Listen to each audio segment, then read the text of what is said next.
Have you ever witnessed a moment, just one quiet moment, where someone's simple act of kindness changed everything?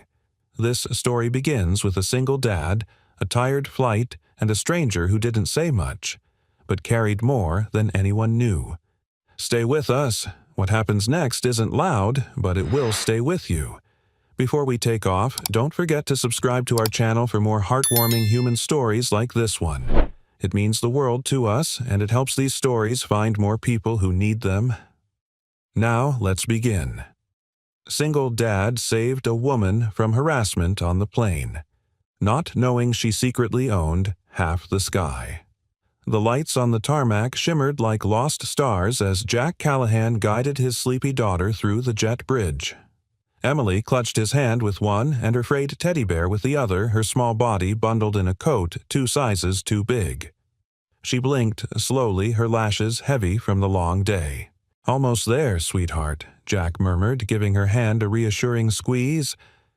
They boarded the red-eye flight last, as always, budget tickets assigned at the mercy of the airline. Their seats were in row 24, window and middle. Jack had no expectations for comfort. His only goal was to get Emily home safely. The plane's interior buzzed with the soft hum of air conditioning and murmurs of late-night travelers.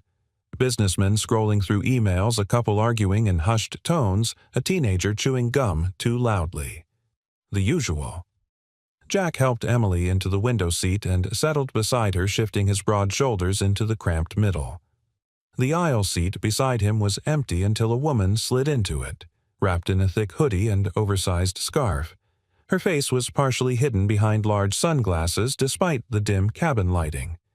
She said nothing, only nodded slightly and looked out at nothing.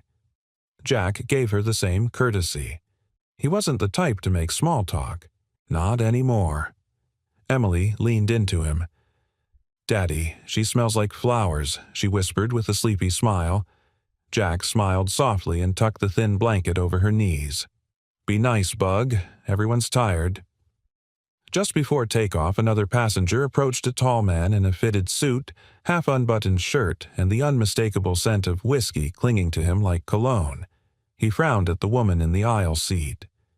"You mind switching? I was supposed to be sitting here," he said, not to Jack, but directly to her. The woman froze, then shook her head politely. "I'm sorry, I prefer the aisle." The man's lips twisted in irritation, but he didn't argue. Instead, he slid into the row behind them, row 25A. Jack turned his attention to the window. The plane rolled onto the runway, the roar of the engines rising. Emily tightened her grip on his arm as she always did during takeoff. Once they were in the air, Jack relaxed slightly. Emily had already dozed off, her teddy bear cradled under her chin. That's when he heard it. "Come on, don't be cold," the man behind them said, low but unmistakable. Jack tensed. He didn't look not yet. "I'm just being friendly," the man continued. A rustle of movement, a forced chuckle. Then the woman beside Jack shifted away, her shoulder brushing his. He turned his head slightly. The man had leaned forward, one arm now reaching across the back of the seat, fingers brushing the woman's scarf. "I said no," she said softly. The man ignored her. Jack felt a familiar weight press on his chest. He'd seen this before at the base, in airports, in his past life. It was always the same formula. Entitlement, control, disrespect masked as charm. "Hey," Jack said quietly but with steel. She said no. The man looked up surprised, his smile twitching. "Easy, big guy. Just chatting. You're leaning over a stranger in the dark after she told you to stop. That's not chatting." The man's grin dropped. "What are you?" Her husband Jack turned toward him fully. "No, just someone who teaches his daughter what respect looks like." A few heads turned nearby. A flight attendant noticed the tension and approached, her face cautious. "Is everything okay here?" she asked. The woman in the hoodie finally spoke, her voice calm but firm. "I asked him to stop touching me." The attendant nodded, professional. "Sir, please return to your seat and refrain from further interaction." The man huffed, muttered something under his breath, but moved back. Jack exhaled slowly, trying to keep his pulse steady. He looked down at Emily, who had stirred but not woken. The woman beside him adjusted her scarf, still not meeting his eyes. "Thank you," she said, just above a whisper. He nodded once. "You okay?" She hesitated. "I'm used to handling things alone." Jack didn't press. He just leaned back and returned to watching the dark beyond the window, one hand resting protectively over Emily's blanket. For the rest of the flight, they didn't speak. But Jack noticed things. The way her hand trembled slightly when she adjusted her seatbelt. The way she kept her body turned inward away from the aisle. The way she didn't sleep, not even for a moment. She wasn't just tired. She was hiding. When the plane began its descent into Seattle, dawn was just beginning to break, painting the sky in pale streaks of blue and amber. Emily stirred, yawning, stretching like a cat. The woman stood quietly as they taxied toward the gate. She turned to Jack one last time. "You didn't have to get involved," she said. He looked her straight in the eye. "Yeah, I did." She smiled, small, almost sad, then turned and disappeared down the aisle. No name, no number, no hint of who she was. But something about her lingered long after the seatbelt sign turned off. As Jack slung his duffel over his shoulder and carried Emily in one arm through the terminal, he glanced once more toward the VIP exit. A black car waited there. A man in a suit opened the rear door, and for a brief second he saw her still wrapped in the same hoodie but standing straighter now, like someone who had reclaimed her shape. She looked over her shoulder, and then she was gone.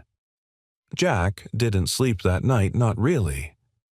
After carrying Emily up the narrow stairs to their third-floor walk-up, he tucked her in under their threadbare quilt, brushed the hair from her forehead, and just watched her breathe for a while. He didn't know why the flight haunted him. Maybe it was the way the woman vanished without a trace. Maybe it was how familiar her fear looked even when she tried to hide it. Or maybe it was the fact that he saw his late wife in her quiet strength, the way she held herself together, while the world tried to unravel her. He sat at the kitchen table nursing a lukewarm cup of instant coffee, staring at the city lights through a cracked window pane. Outside, the soft rain of a Seattle dawn washed over the sidewalks like forgiveness. At 6 a.m., he changed into his uniform, grease-stained cargo pants, steel-toed boots, and a faded hoodie with his old Air Force patch stitched into the sleeve. He had a shift at the regional maintenance hangar by 7. Emily would spend the day with Mrs. Connors, their downstairs neighbor, retired schoolteacher, widowed and fiercely protective of Emily like she was her own. As he leaned down to kiss Emily's forehead before leaving, she murmured, "Did she get home safe?" He paused. "Who bug? The flower lady." Emily said, barely awake, "The one who smelled like roses." Jack's throat tightened unexpectedly. "Yeah," he whispered, "she got home just fine." That morning, while tightening a hydraulic line beneath the fuselage of a grounded commuter jet, Jack caught himself glancing toward the tarmac too often. Like somehow some version of her might step down from one of those sleek planes again.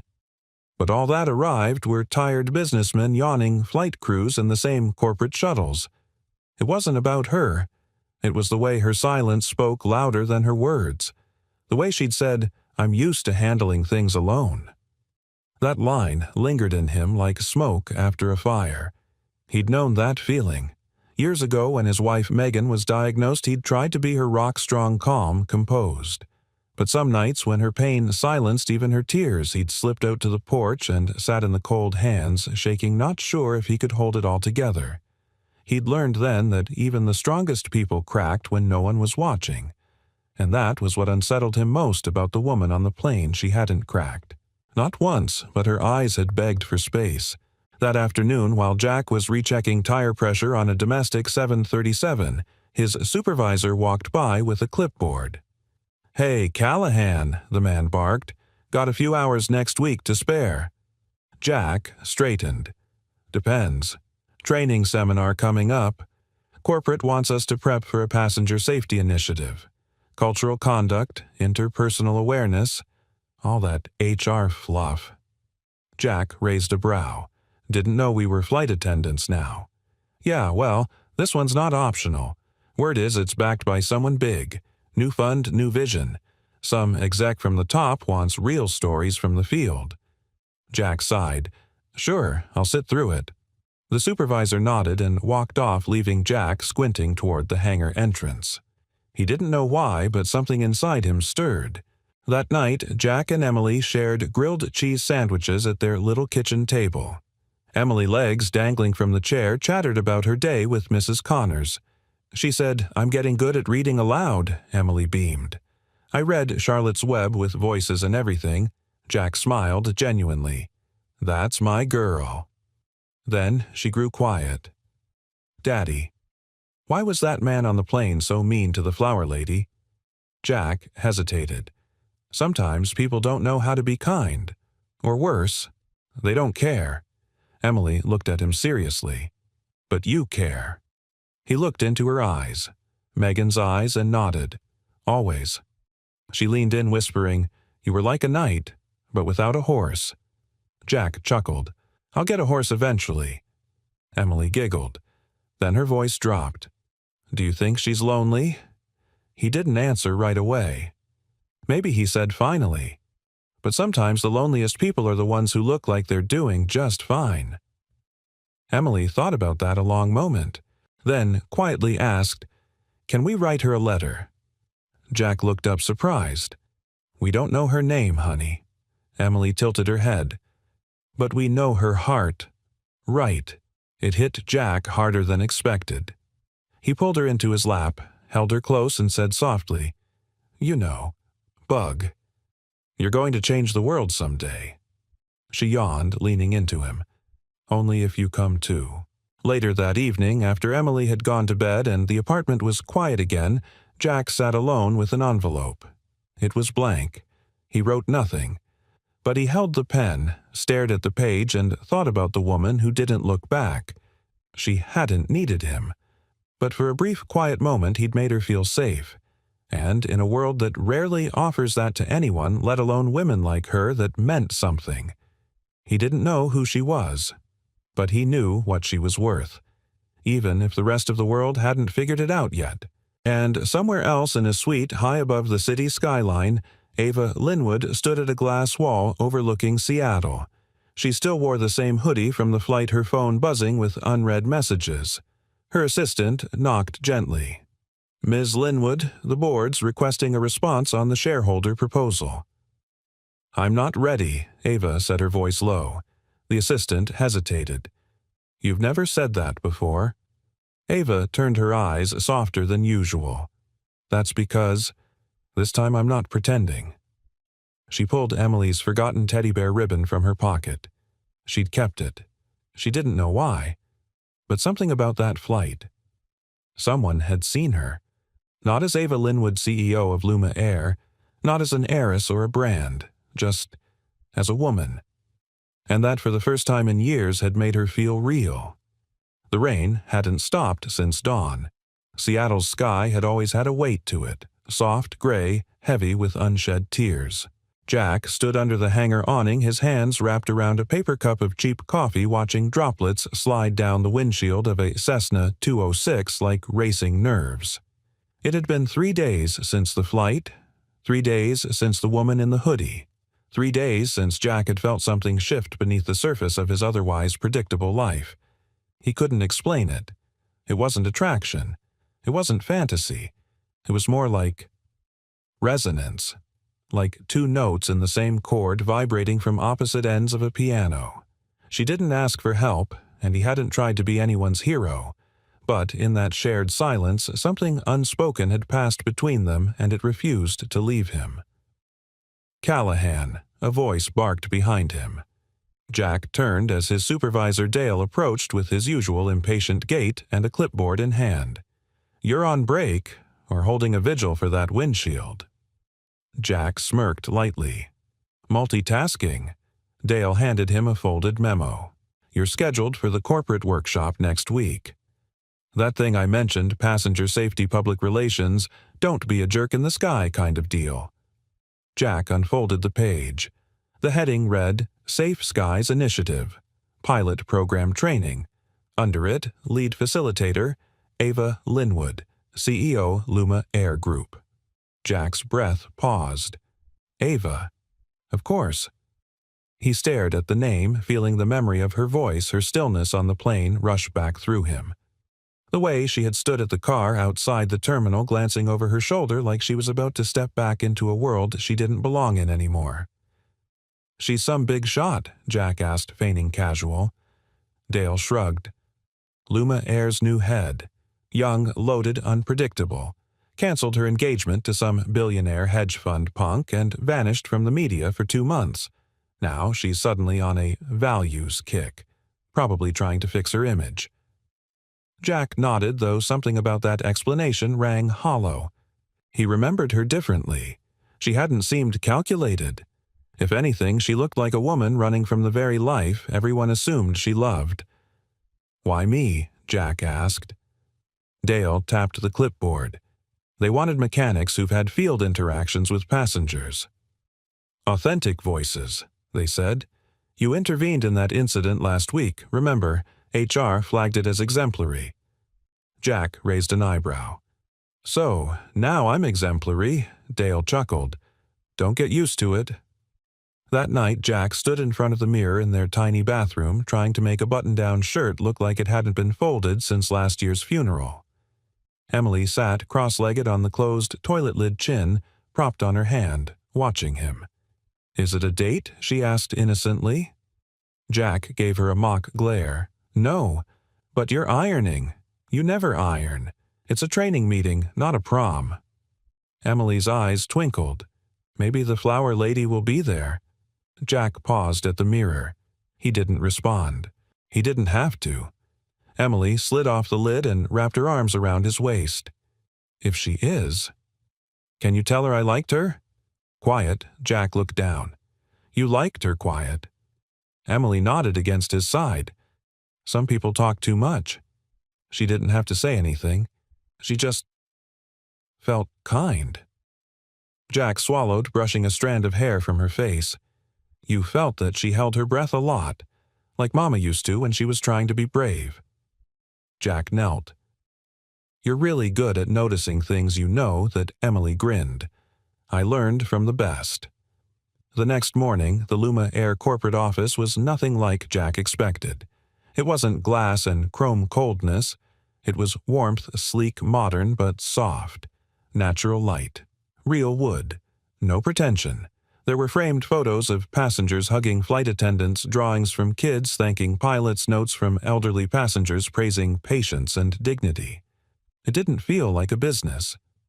It felt like someone had tried to build a company out of grace.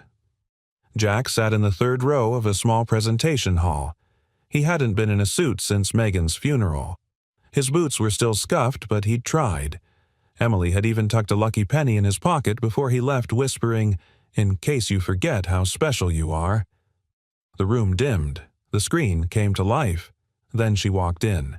No hoodie, no scarf, no sunglasses. Just a woman in a fitted navy suit, heels low but confident hair, tied back face, open and unguarded. But Jack knew her instantly. His breath hitched not because she looked different, but because she looked real. Ava Linwood. She scanned the room as she stepped onto the small stage. Their eyes met, and for a second something flickered. Recognition. Surprise. A question unasked.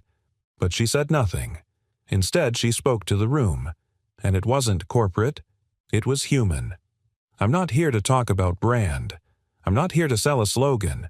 I'm here because a week ago I was someone's daughter, someone's sister, someone's colleague, someone's CEO, and none of those titles protected me from a hand on my arm that I didn't want. What protected me was a stranger who decided that silence wasn't acceptable." Jack stared. "I never got his name," she continued. "He didn't ask for mine. And yet, I've thought about that moment more than I've thought about any of my press releases in the last 5 years." The room was silent. She breathed in. Safe skies isn't about rules. It's about culture. About kindness that speaks when someone can't. About strength that protects without demanding anything in return. Her gaze swept over the audience again. For a moment it landed back on Jack, and this time her eyes lingered. Then she said softly but clearly, "Sometimes the person who saves you doesn't even know he did." Jack looked down. The lucky penny burned warm in his pocket. Jack stayed in his seat after the presentation ended. Attendees filtered out slowly, some murmuring praise, others still quiet as if processing the weight of what Ava had said. He wasn't surprised by the impact of her words. What surprised him was how calm and clear she had been while sharing something so personal. She hadn't stuttered. She hadn't looked away. But in her stillness, Jack had sensed it again, that quiet ache beneath the surface. The same silence she'd carried on the plane, like she was standing tall in a storm no one else could see. He didn't go up to her, didn't make a scene, just left his seat, found the elevator, and made his way down to the parking lot, the sound of his boots echoing down the empty corridor. Back home, the apartment smelled like grilled cheese and crayons. Emily sat cross-legged on the living room rug, coloring beside a pile of open books. Mrs. Connors had left a note.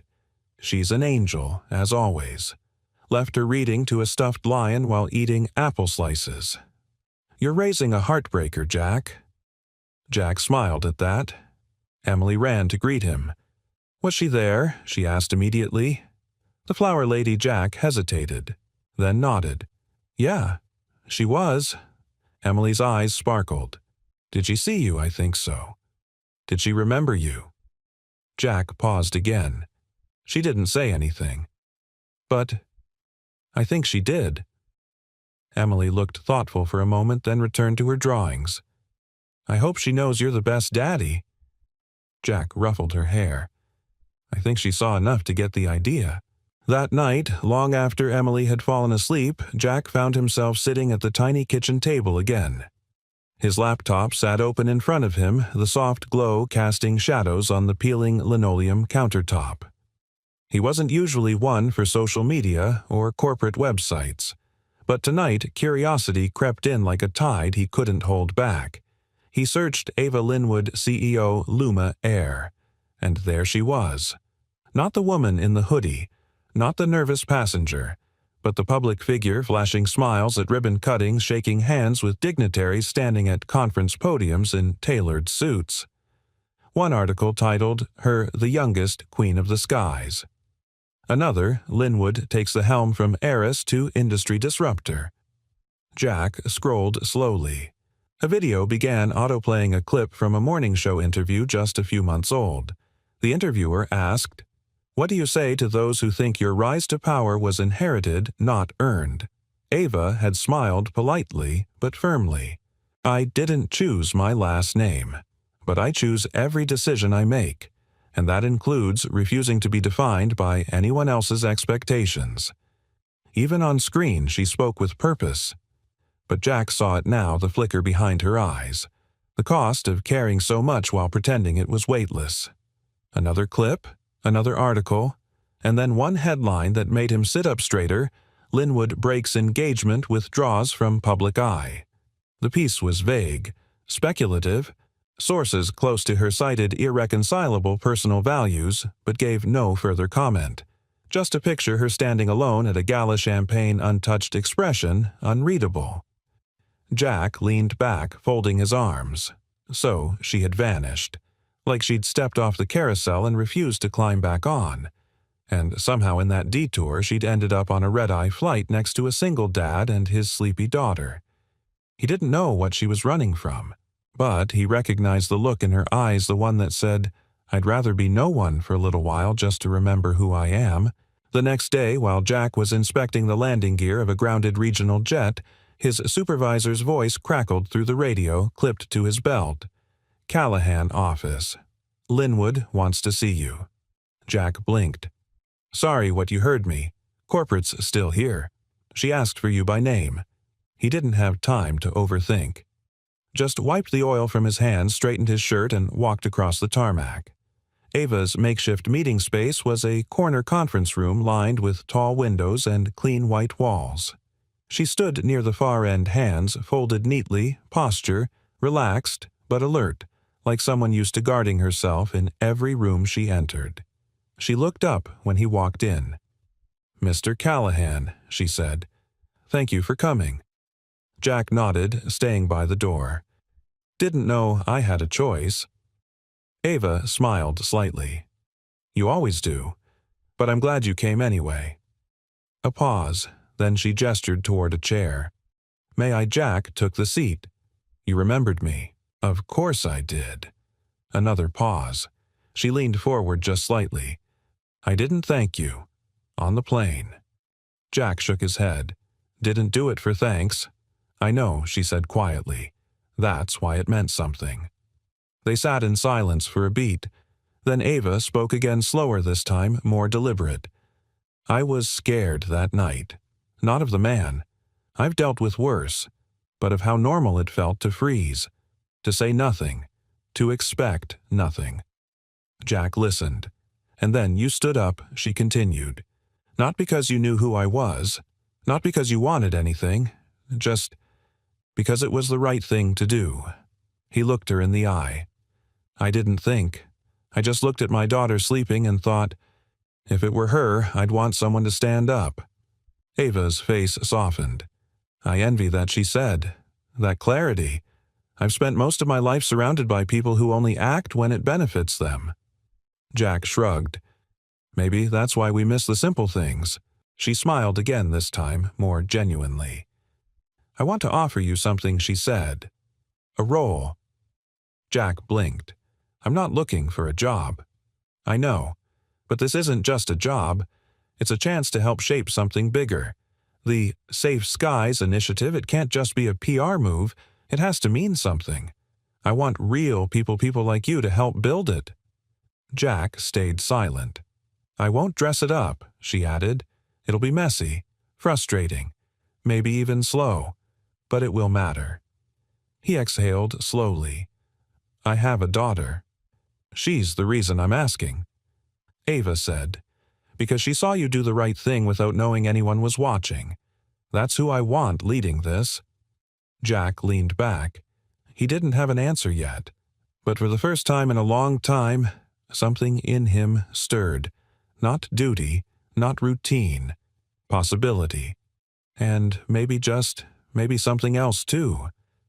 Jack hadn't said yes, but he hadn't said no either. For a man who spent most of his days turning bolts and running diagnostics on engines, ambiguity wasn't his comfort zone. Machines followed rules, equations. When something broke, you found the cause and fixed it. Simple. But people were a mess of memory and hesitation and wounds they didn't talk about, and Ava Linwood, as polished as she appeared, was no exception. He had walked out of that conference room with her offer echoing in his head like a song you try to forget but keep humming anyway. She wanted him to lead something real, to be more than just another name on a payroll. And Jack, despite himself, was tempted. Still, temptation wasn't decision. He had a daughter to raise, a life to manage. He couldn't just leap into someone else's cause, no matter how noble.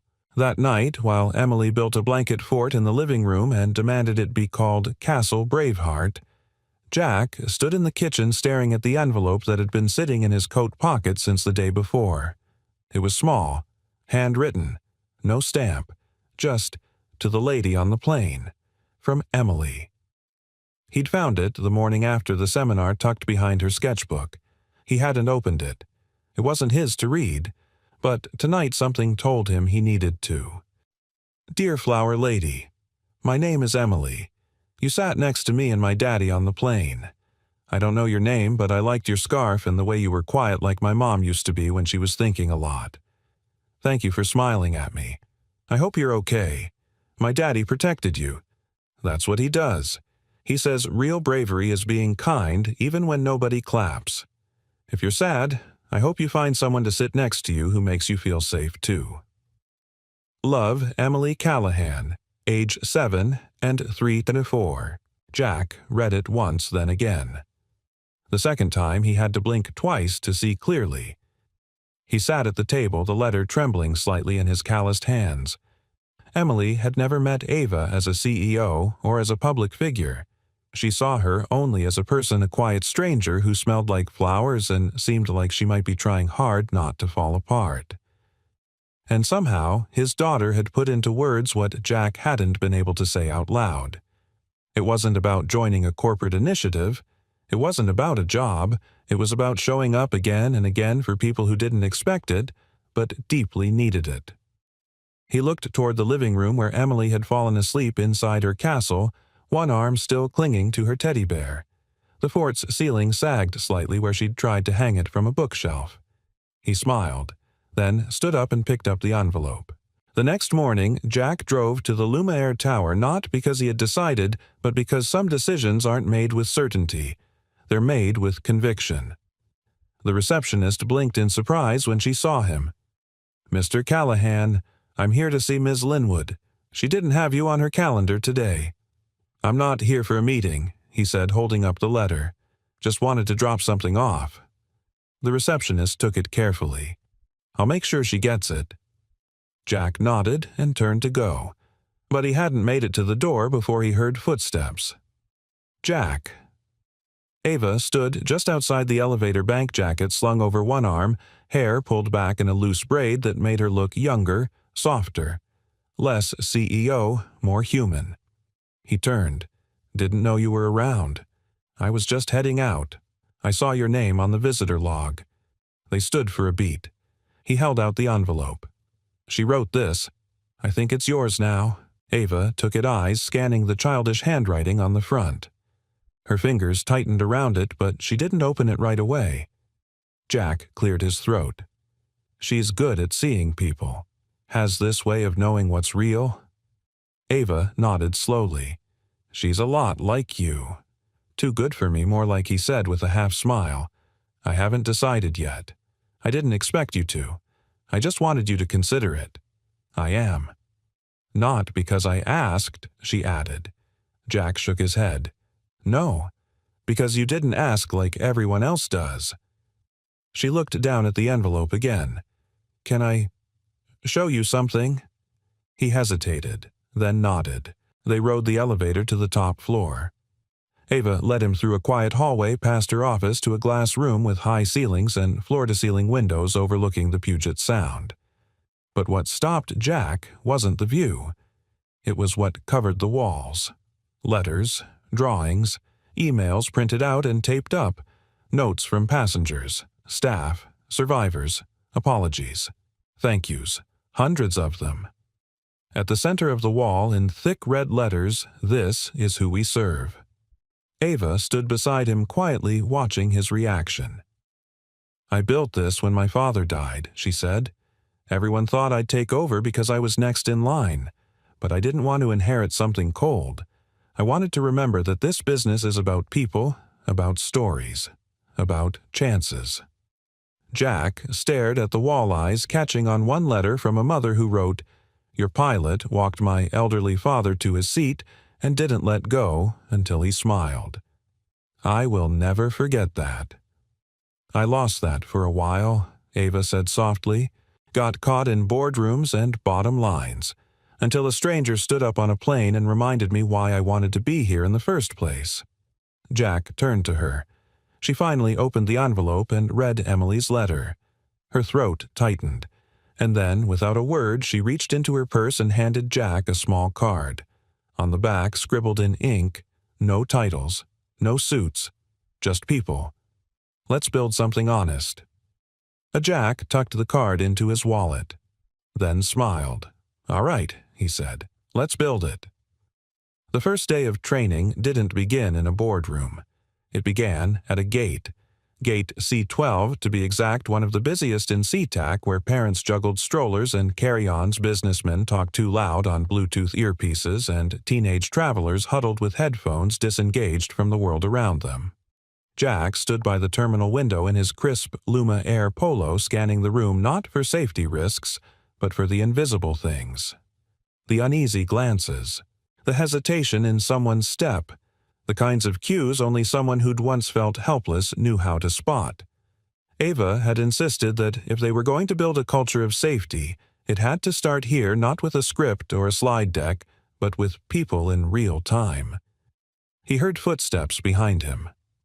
"First day nerves," Ava asked lightly. Jack glanced sideways. "I faced down an engine fire with nothing but a wrench and duct tape. This is worse." She smiled. "That's because you're not hiding behind a job anymore." He smirked. "Is that what I was doing? We all do, until someone calls us out." They both stood in silence for a moment, watching a young mother trying to calm her screaming toddler. Jack stepped forward, crouched beside the boy, and with a gentle smile held out a small plastic toy plane from his pocket, one Emily had given him that morning in case someone needs cheering up. The boy blinked, then reached out. The crying stopped. The mother looked like she might cry herself, but instead mouthed a silent thank you. As Jack returned to Ava's side, she whispered, "Do you even realize what you just did?" He shrugged. "Kid needed a break. I had a plane." She shook her head, almost awed. No handbook can teach that. Later that afternoon, they returned to the training center where a group of new hires sat waiting flight attendants, gate agents, ground crew, all handpicked for a pilot program Ava was calling the Culture Crew. Jack stood beside her as she addressed the room. "This isn't compliance." Ava began, voice calm but firm. "This is compassion. It's not about avoiding lawsuits. It's about making sure every person who walks onto one of our planes leaves with more dignity than they arrived with." Then she stepped back. "All of that sounds good on a poster," she said. "But today you're going to hear from someone who doesn't speak in posters." Jack blinked as she motioned to him. He hadn't prepared remarks. He hadn't even expected to speak. But something in Ava's expression said, "This isn't for them. This is for you." So he stepped forward. "My name's Jack Callahan," he said simply. "I fix planes. That's what I've done for most of my adult life. I've also raised a little girl alone since my wife passed 5 years ago." The room quieted. "A week ago, I got on a plane with my daughter. We were tired. We were flying cheap, just trying to get home." He paused. There was a woman sitting beside us, quiet, keeping to herself. A man behind us didn't like being told no. He kept pushing, crossing lines. Jack looked at the floor for a moment, then back up. I didn't plan to get involved. I didn't think I'd change anything. But my daughter was watching, and I remembered something I used to believe, that the most powerful thing a man can do isn't to control or shout or posture. It's to protect. A breath passed through the room. And not just the people we love, but strangers, anyone. Because safety shouldn't be earned. It should be a given. He looked toward Ava, who gave a small, almost imperceptible nod. That woman on the plane didn't say much. But later, I found out she could have bought the plane we were on 10 times over. And still. She sat there alone, afraid, wondering if anyone would step up. Jack finished. "So now I'm here. Not because I'm perfect, not because I'm special, but because someone needs to be. And I think that someone could be you." There was silence, then a clap, then another, until the room filled with something Jack hadn't expected. Not applause out of politeness, but conviction. People didn't just hear him. They believed him. That evening, Ava and Jack sat in the break room. The energy from the training session still buzzed in the air like static. "You were amazing," she said, sipping from a paper cup. "I didn't do it for a standing ovation." "I know. That's why it worked." Jack glanced at her. "You really think this can change anything?" Ava nodded. "Not everything, but enough. Enough to start tipping the scale." He looked down at his hands, rough and oil-stained. "I'm not corporate. You know that." She smiled. "Good. We've had enough of those. What we need now are people who live what they say, who carry kindness in their calluses." He chuckled. "That's poetic. I mean it." Her voice softened. "My entire life has been shaped by image, public perception. But the truth is, I spent a lot of it not trusting anyone to see the real me. I've sat in rooms filled with applause and felt completely alone." Jack met her gaze. "You weren't alone on that plane," he said. "No, she agreed quietly. For the first time in a long time, I wasn't. The moment stretched between them. Not romantic, not yet, but charged with something deeper recognition, respect, the kind of connection that can only come from standing in the ashes and choosing to build anyway. Ava stood. "Come on, let me show you something." They walked to the rooftop terrace of the Luma Air headquarters. The sky was the color of slate, but just at the horizon the sun was cutting through amber and gold, pouring between the clouds. She gestured to the view. "This is what we fly above. All that storm, all that gray. And then, when you break through, this." Jack took in the light. "I've flown through enough storms," he said quietly. "But I've never seen it like this before." Ava looked at him, eyes soft. "That's because sometimes it takes another set of eyes to remind us where the sky really begins." Jack said nothing, but in his chest something steady and warm took hold.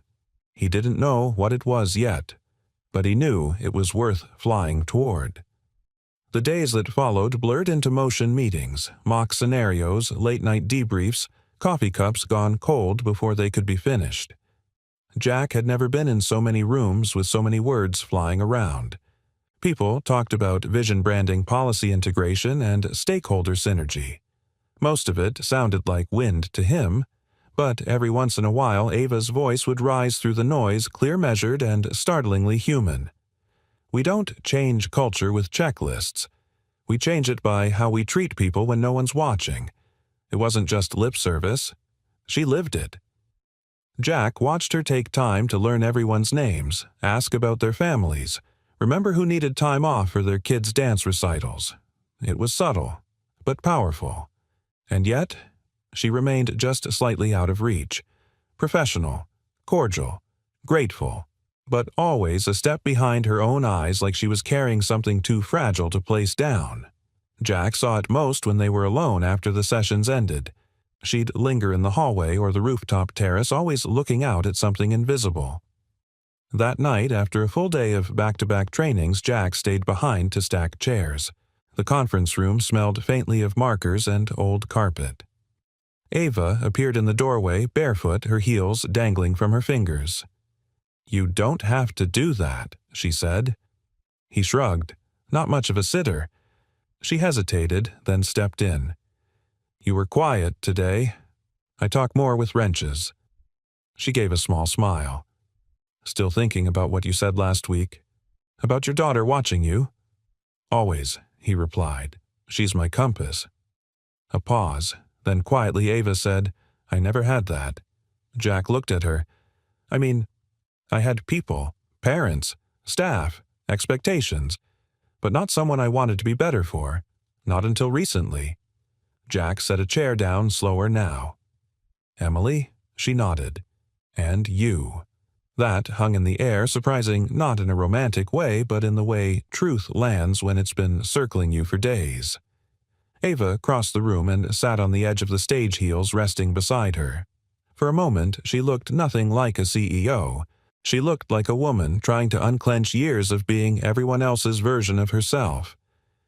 "You ever feel like the whole world sees you and still doesn't see you?" she asked. Jack joined her, sitting a few feet away. "Every day after Megan died." She turned to him. "They said all the right things," Jack continued. "They offered casseroles, nodded solemnly, told me I was strong. But no one saw the nights I sat on the bathroom floor because Emily was asleep, and I didn't want her to hear me break." Ava didn't respond, but her eyes glistened. He added softly, "We all carry something. Doesn't mean we're meant to carry it alone." She looked down at her hands.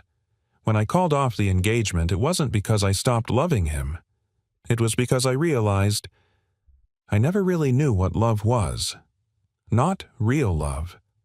Not love without strategy." She took a breath. He liked the version of me that fit beside him in photographs. I started to believe that was the only version of me worth keeping. Jack shook his head. "That's not who I saw." Her gaze met his. "I saw someone who was afraid and brave at the same time. Someone who could have yelled or run but stayed silent and still, and that takes strength. Ava's voice dropped to a whisper. I didn't feel strong. I felt invisible. Jack leaned forward slightly. You weren't. Not to me. Not to Emily. A tear finally slipped from the corner of her eye. And Jack didn't say anything more. He didn't offer a hug, didn't fill the silence. He just stayed. Because sometimes presence is louder than words. Later that night, Jack returned home to find Emily curled up on the couch waiting for him. A blanket over her legs, a book in her lap. You're late, she said sleepily. I know, he said, kneeling beside her. Want me to carry you to bed? She shook her head. Tell me something first. Okay. What did you help someone today? He smiled, brushing a strand of hair from her forehead. I think maybe I did. Emily yawned. Good, because Mama said kindness is like rain. Even if you don't see where it lands, it still makes something grow. Jack froze, then pulled her into his arms. He thought about Ava, about what she said, what she didn't say, about the weight she still carried, the kind that didn't show in interviews or company bios. And he wondered what kind of world we might have, if more people simply sat with each other even when they didn't know how to fix the pain. The next morning, Jack arrived early at the terminal training gate. The sky outside the floor-to-ceiling windows was unusually clear, sunlight spilling across the tarmac like a promise. Ava was already there. No suit jacket, no laptop, just her, leaning against the glass. She turned when he walked in. Good morning, she said, voice lighter than he'd heard it before. He nodded. You sleep. She smiled. Enough. They stood together for a long moment, watching planes take off, soaring into skies they couldn't yet see. Then Ava spoke, her voice quiet but sure. Let's keep building. Jack looked at her, the sunlight catching in her eyes. And he nodded, not just because he believed in the project, but because he believed in her, not the public figure or the CEO, but the woman who was still learning what it meant to be seen, and loved anyway. It was just after 9 when Jack heard the soft knock on the hangar office door. He looked up from the schematics he'd been reviewing for a maintenance order, expecting a supervisor, or maybe one of the younger techs looking for advice. But it was Ava. She stood in the doorway in jeans and a navy blouse, her hair loose for the first time since he'd met her. The early light filtered through the skylights above her, catching dust motes in the air, framing her like a photograph paused in mid-breath. Hope this isn't a bad time, she said. Jack set down the tablet and leaned back in his chair. For you, never. She stepped inside, slowly glancing around the space. The hangar office was modest, old bulletin boards, a coffee maker that always brewed too strong a faded photo of Jack and Emily tucked into the corner of his whiteboard. I needed to get away from the glass walls for a bit, she said. You've got insulation, tools, coffee that smells like it actually wakes people up. He grinned. It's probably a health hazard, but yeah, it works. Ava sat in the chair across from him, arms folded but not closed off. More like she was holding something in. Can I ask you something personal? She said. Jack nodded. Of course, she hesitated. When Megan died, how did you keep going? The question landed softly, but its weight was real. Jack exhaled, slow and steady. He didn't flinch, didn't retreat. He'd lived with the answer too long for it to scare him now. I didn't, he said quietly. Not right away. He leaned forward, elbows on the desk. For a while, I just moved. I got up, made breakfast, packed. Emily's lunch fixed what was broken at work, smiled when people needed me to. But inside, I was frozen. Like time moved around me and I was just watching. Ava's eyes glistened, but she said nothing. What changed? She finally asked. Jack tapped the edge of his coffee cup. One night, Emily had a fever. Nothing dangerous, but high enough that she was scared. She woke me up crying and I held her. She kept saying, "Don't leave like Mama did." And it hit me, she doesn't just need a provider. She needs a whole person. He looked at Ava then. So I decided to come back to life. For her. And for myself, eventually. She nodded, absorbing it. "I know that space you're talking about," she whispered. "That place where you keep moving, smiling, deciding things in meetings, but inside it's like you're still holding your breath." Jack tilted his head gently. "Are you still holding yours?" Ava let out a soft, bitter laugh. "Sometimes I forget I can exhale." Silence stretched between them, but it wasn't uncomfortable. It was a kind of shared stillness, like they were standing in the middle of a long hallway neither had known they'd been walking side by side. Later that day, Ava invited Jack to her office not for business, but because she said there was something he needed to understand. "I don't let many people into this part of my life," she warned.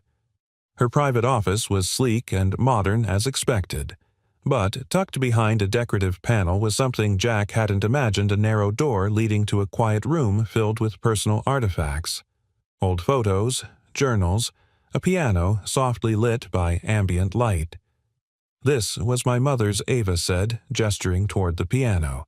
"She was the only person who ever believed I could lead without losing myself." Jack approached the keyboard. "Do you play?" Ava sat on the bench and touched the keys, letting her fingers rest on them like an old habit trying to remember its way home. "I used to. I stopped after she passed." Jack stood beside her. "Play something." She hesitated. "It won't be perfect. I don't care." Ava took a breath and began a slow, haunting melody, soft, unsure at first, then fuller as her hands remembered. It wasn't concert perfect, but it was real. And in that moment, Jack saw the layers peeling away. Not Ava, the CEO. Not Ava, the activist. Just Ava. When the music stopped, the silence lingered like an exhale that had waited years to be released. "I don't show this part of myself," she said quietly. "Not because I'm ashamed, but because I'm not sure people would understand." Jack met her eyes. "You don't have to show everyone. Just the people who matter." A pause. "Do I matter?" she asked, not like a challenge, but like someone testing hope for the first time. He didn't answer right away. He walked to her, knelt down beside the piano bench, and took her hand gently. "You do," he said. "More than I expected, more than I planned, but exactly as it should be." That evening, Ava sat alone in the piano room long after Jack had left. She read Emily's letter again. Then she pulled out a blank sheet of stationery and began writing back, addressed to Emily Callahan, Braveheart Castle, Anywhere. The letter said everything she hadn't spoken out loud: that she'd once believed love was transactional, that bravery looked like noise until a little girl and her father showed her it could be quiet and strong and kind, that kindness didn't just change policies, it changed people. She sealed the envelope. No stamp, but Jack would know where to take it. And across town, Jack stood outside Emily's bedroom door, listening to her hum herself to sleep. He didn't know where things with Ava would go, but for the first time in a long time, the silence inside him didn't feel hollow anymore. It felt full, filled with music, memory, and the sound of someone else finally learning to breathe. The flight was supposed to be routine. A mid-morning commuter route from Seattle to San Diego, 2 hours of in-flight service, a short layover, and a return flight by evening. Jack had agreed to ride along as part of Luma Air's new real-time training phase, where culture leaders observed and engaged directly with flight crews to spot areas of growth. He didn't mind. It felt more like returning to something familiar than stepping into something new. The tarmac, the boarding calls, the mechanical rhythm of the cabin. But something felt off the moment he stepped onto the aircraft. The flight attendant working the front cabin, Lydia, looked pale. New. Her smile strained at the edges as she welcomed passengers. Behind her, a uniformed captain, perhaps mid-50s, offered a firm nod to Jack before disappearing into the cockpit. Ava wasn't on the flight, but this was her vision in motion, her values, her voice, and Jack carried that with him. By the time the plane reached cruising altitude, the cabin had settled. A mother with twin toddlers had found mercy in an empty row. An elderly couple played a quiet game of gin rummy near the rear galley. Jack had taken a jump seat near the rear, clipboard in hand, pretending to take notes but mostly watching. Then it happened. Seat 12A. A man in business attire snapped his fingers toward Lydia as she approached with the beverage cart. "No peanuts," he barked. "I fly this airline every month." "I'm sorry, sir," Lydia replied, her voice steady but thin. "We're peanut-free due to passenger allergies." "Then get me something else salty," the man said, voice rising. "And don't roll your eyes at me." Jack saw it. The moment. Lydia hadn't rolled her eyes. She had blinked hard, holding back emotion, not attitude. And yet the passenger twisted it, used it, weaponized it. Entitlement wrapped in false indignation. Jack stood. He didn't rush, didn't cause a scene. He walked calmly down the aisle and crouched beside Lydia just as she fumbled with a drawer of pretzels. "You okay?" he asked under his breath. She shook her head faintly. Jack rose and faced the passenger. "Sir," he said evenly, "you're welcome to express concern about service, but you're not entitled to insult someone doing their job." The man scoffed. "Who are you, her boyfriend?" "I'm with the executive training team," Jack said, voice steady. "And I'm here to make sure this airline treats everyone with dignity, including our crew." The cabin had quieted. Eyes were watching. The man shifted. She overreacted. "No, sir," Jack said. "She tried to serve you. You chose to belittle her. And that won't fly anymore, literally or otherwise." Lydia blinked again. This time it wasn't tears. It was gratitude. Jack turned back to her. "Take 5 in the galley. I'll finish the service." She hesitated, unsure. He nodded. "Go." She stepped away and Jack picked up the tray. "Anyone else need pretzels?" he asked the row with a grin. Light laughter followed. The tension eased. The cabin breathed again. Back on the ground, a video surfaced. A passenger had filmed the entire exchange.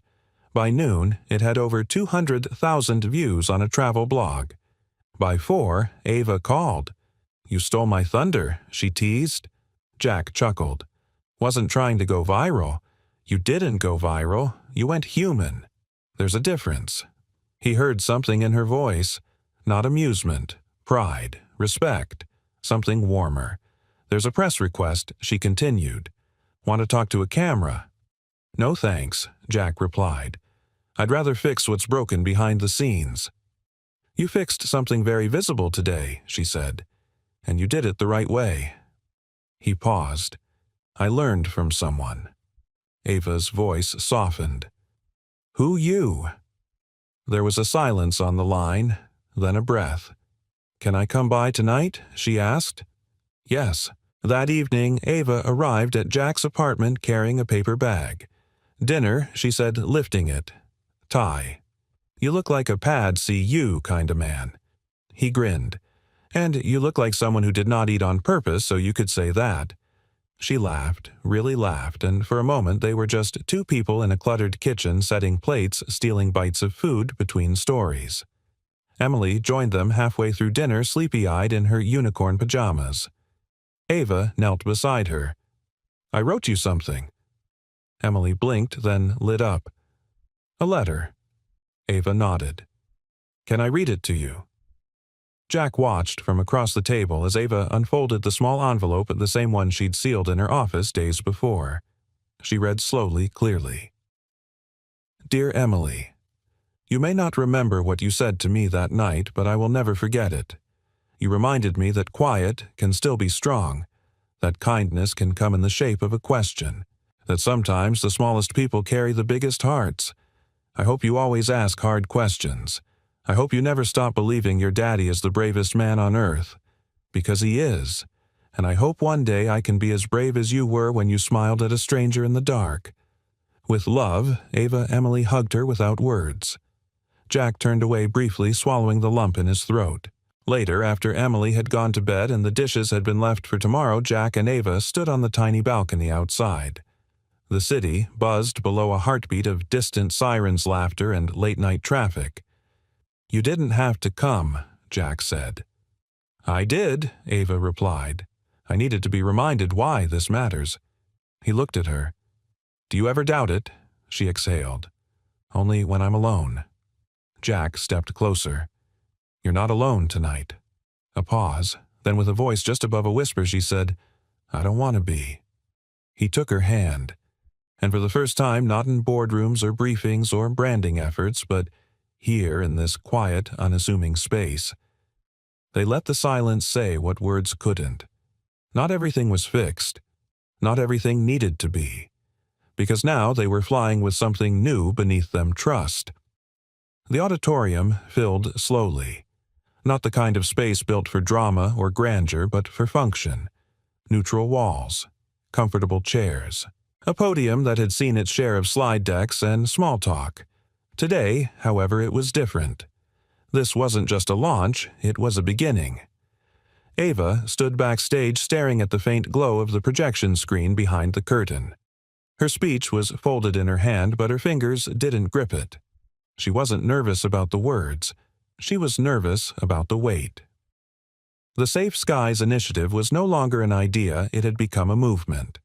A wave she hadn't expected, all born from one quiet moment on a plane that no one else had seen, except for the man she hadn't been able to stop thinking about since. She peeked out to the crowd. There were reporters, yes, but also pilots in uniform, maintenance workers, flight attendants, customers who had written letters, survivors of in-flight harassment. Even a few faces she recognized from early staff meetings now seated with quiet reverence. And then there was Emily, front row, tiny legs dangling, her best dress smoothed carefully over her knees. Beside her, Jack. He hadn't worn a suit, just a navy button-down and dark jeans, but he stood straighter than any executive Ava had ever known. And when their eyes met, he didn't smile to impress. He smiled to encourage. Ava turned away and let out a slow breath. "You okay?" a voice asked softly behind her. It was Marcy, her assistant, and one of the few people who knew the full arc of Ava's transformation over the last 2 months. "I think so," Ava replied, "though I keep feeling like someone else should be doing this."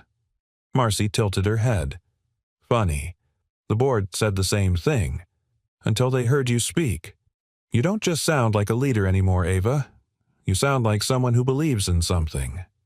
Ava nodded once, then stepped into the light. The applause was warm but reserved as she approached the podium.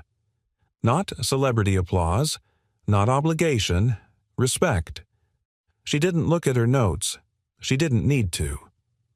"Thank you all for being here," Ava began, voice steady.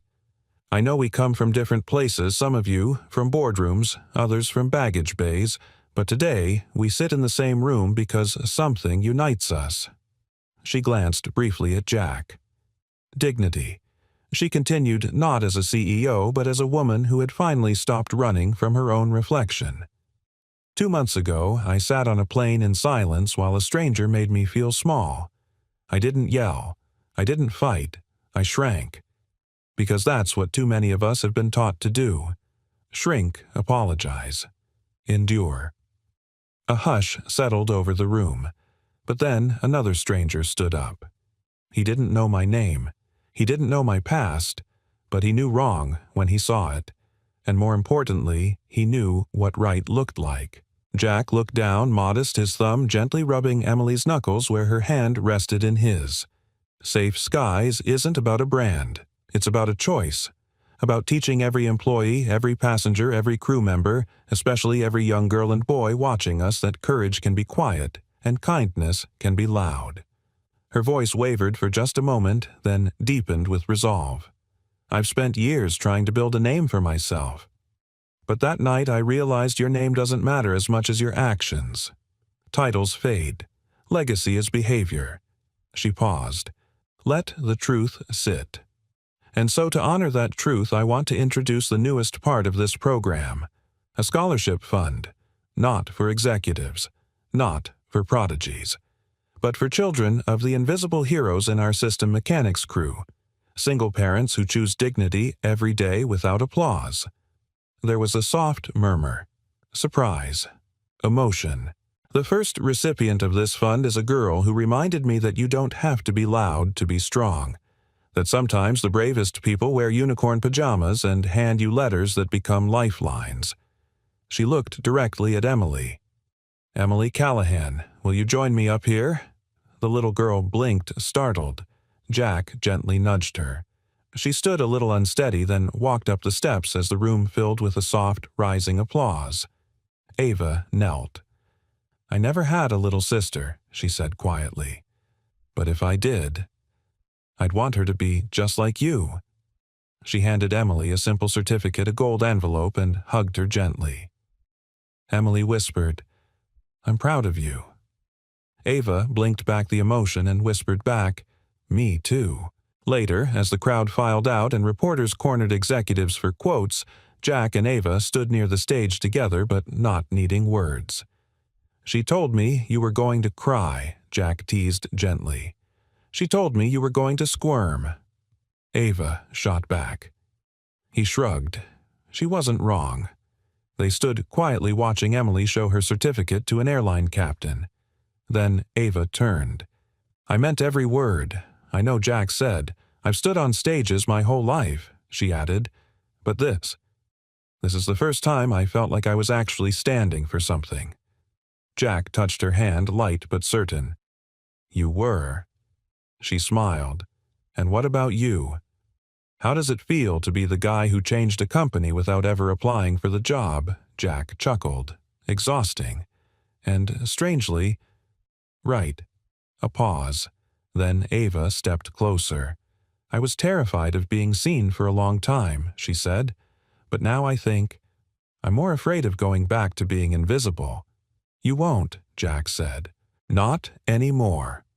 The lights dimmed behind them as the stage crew began clearing the room. But neither of them moved.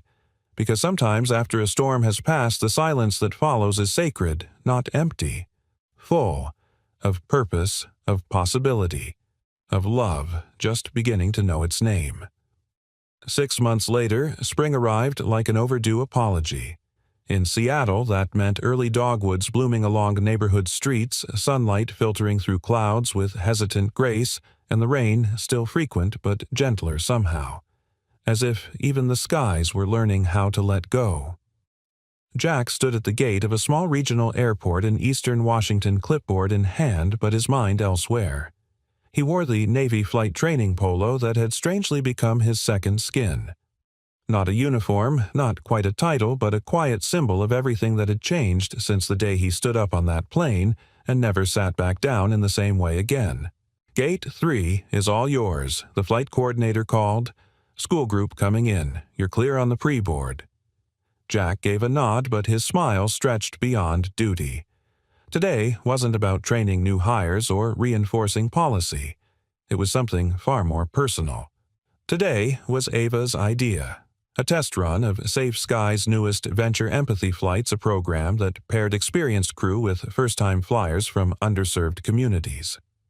Jack had volunteered, not because he was assigned, but because he believed in it. Every line of it.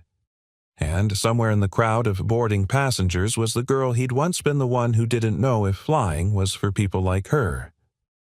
Emily, now proudly serving as the youngest junior ambassador in the program, stood beside him with a clipboard of her own. She wore her Safe Skies lanyard like it was a crown.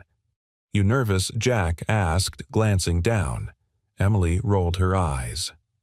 "Daddy, I've been on more planes than the principal of my school." Jack laughed. "Okay, Captain Confidence." A pause. Then Emily looked up at him, her expression softening.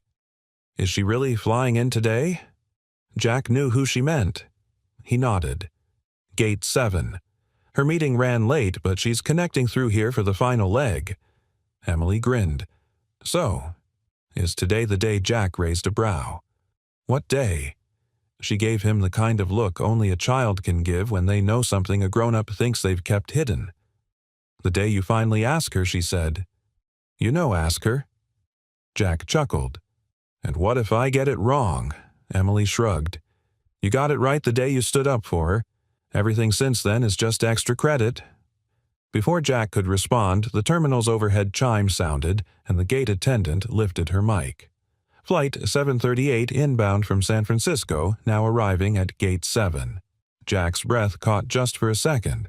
She emerged 5 minutes later rolling a sleek carry-on behind her, hair wind tousled from the jet bridge, but her eyes clear. Focused. Ava scanned the crowd. When she saw him, she didn't smile right away.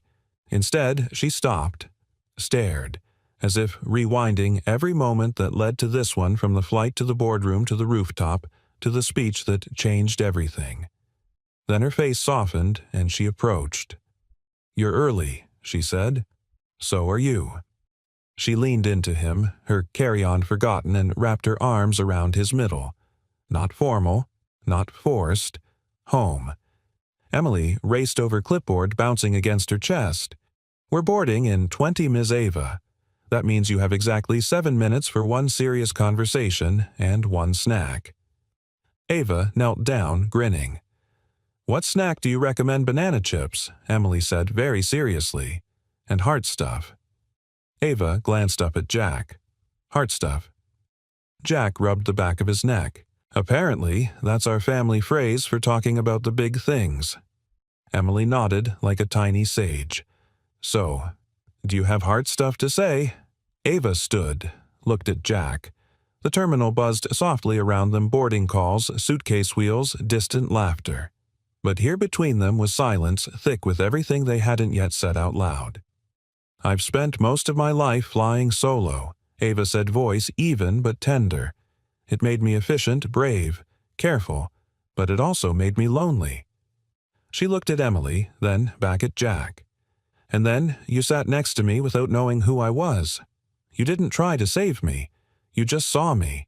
And you showed me that love doesn't always arrive with fireworks.